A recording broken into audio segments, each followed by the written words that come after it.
The pros and cons, episode 1, SMMA. So what are the pros of SMMA? Well, the pros are it has very little upfront cost, although having a mentorship, setting aside 250 or 500 from a part-time job does no harm, because having a one-to-one mentor means it puts you on the right foot forward at the very get-go. It helps you with any specific questions you have or any payment problems, and you can just go to your mentor. They've been through it before because they'll be experienced, and they will tell you what to do and what the next step is. So I really recommend doing a mentorship, but if you don't, you can find certain criteria and certain material for free. It's just a lot harder, and it's kind of like putting a puzzle together. I always think of having a course or buying a course. It has the puzzle all set out for you. You just follow the process. It's like a blueprint. Doing it yourself, whether going on YouTube or any free resource, it's that puzzle is messed up and you have to put the pieces together.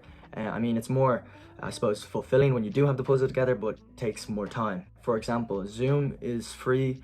Loom for proposals is free. Upwork is a great resource. I always recommend Upwork. You can gain what are called Upwork Connects, in which you can use those connects. They're kind of like in-house currency. When you get accepted for an interview, you get connects, you get rewarded connects. And basically any job proposal is between 3 to 7 connects, depending on the budget that client has. You can get away with spending zero money upfront for SMMA. Is also through the ad spend. You're spending your client's budget. So whether you are doing it on a performance-based or a fixed fee, so let's say you charge them 500 a month, or you charge them based on a fee. So let's say every lead you get, every sale you get a 25% cut of that. That is a performance fee compared to a 500 a month fixed fee. So with the organic side, you're spending no money at all. So you're not spending any of the clients. You're just spending some of your time, which you would know prior, because you do some research, of course.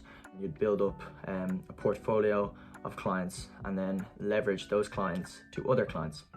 And that's called social proof. And that is another great way and the best marketing tool you can use, and it's also free. Another pro is the delivery on the service that you're doing, whether it be content creation, copywriting, or paid ads. It is instant. So it's not like dropshipping where chargebacks, refunds, and delivery times back on you scaling your business. But with social media marketing, none of that occurs. There's no delivery times because it's a digital product you're selling. The quicker you can start on the project that you're doing with your client, and the quicker you can get them results, the more attractive your agency will look. Another pro to social media marketing, and which I think is the most vital, is sales and marketing skills. For example, I was on a cold call, just a discovery call, with a solar panel company just in my local area. Instead of asking when are you next available, I learned through YouTube, just because I was just watching cold calling scripts, and I came across this really great video. I think it was Dan Locke. Hope I pronounced that right, Dan Locke. He said, instead of asking when are you available, give them 2 options, A or B. Are you available early in the week or later on in the week? Giving them an option, making sure that they are going to see you early on that week is so beneficial, and gives you an option for a next meeting where you can close that client. Having that sales skill, because obviously you don't want to be continuing on social media marketing, or maybe you do, but you should be branching off to other businesses if you have an established agency. Let's say you go into real estate, you want to get into the real estate market. Sales and marketing is so key, because it's such a traditional kind of salesy job as a real estate agent. Now for the final pro, I think the scalability of social media marketing is like no other business model out there. With affiliate marketing and dropshipping, obviously you're restrained to payment problems, and specifically dropshipping. There's a lot of waiting around, and you know, your ads getting shut down because, I don't know, you showed too much skin on Facebook, or whether it be another problem. There's just so many barriers. But with social media marketing, if you are good at what you do and you can deliver, and you are sure you can deliver results to your clients, the scalability is endless. You can go on and go into Upwork and get media buyers. Basically what media buyers are is they will fulfill tasks within your agency. So let's say you need to do lead generation for new clients. They will be your kind of receptionist and book you in appointments, so you can close further on down the line. Or if you're spending too much time on creating thumbnails, you can go to Fiverr, or I'd prefer Upwork. But you can go to Upwork and you can hire media buyers to do those thumbnails, so you save time on your business. That's what I mean with scalability. it is by far the easiest business model to scale for an online business. Now for the cons, and I have a few cons to share with you, but for the first one, it takes time to accelerate your business. And what I mean by that, with the snowball effect, you don't have a track record or a portfolio of video testimonials to show new clients or potential clients. This means that you have to have mental strength in continuing what you're doing and know what you're doing is correct, but if you're not, adapting and changing. So for example, if you know that cold email isn't working, then you go to cold calling and you do a multimedia outreach strategy.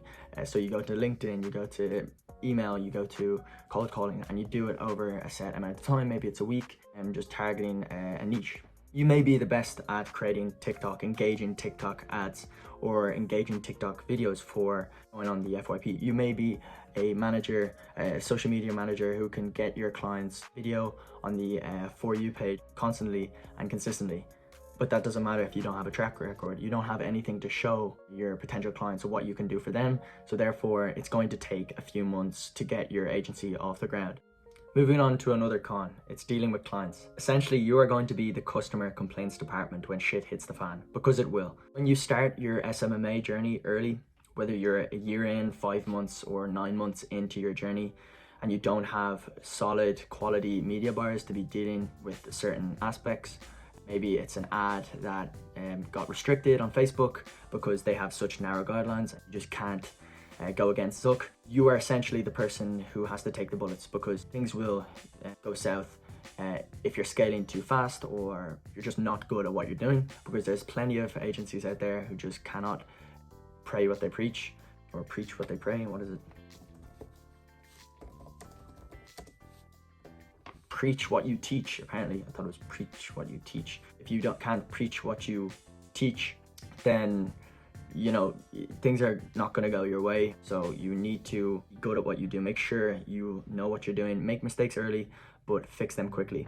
Now for the final con and the final part of this episode of Pros and Cons, episode 1. SMMA has gone too saturated. Not saturated in terms of quality agencies in the market space. It's more poor quality agencies that kind of make your clients or your potential clients, your potential leads, look over that email, hang up that phone call or that cold call, and just not get you the results you want. So it makes you fight a bit harder and to kind of just double your outreach. And that's why you have to be more creative with just outreach in general. A clever way of marketing is getting a demo call, giving some value to the client, but making sure they put in their email so you can retarget them with that personal email. Having a solid website with testimonials is so crucial.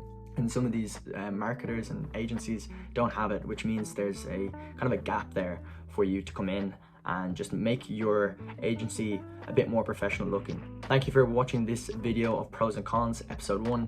And in the next video, I'm probably going to go over Upwork and its potential for getting clients. Like and subscribe if you enjoyed this episode, and I'll see you in the next one.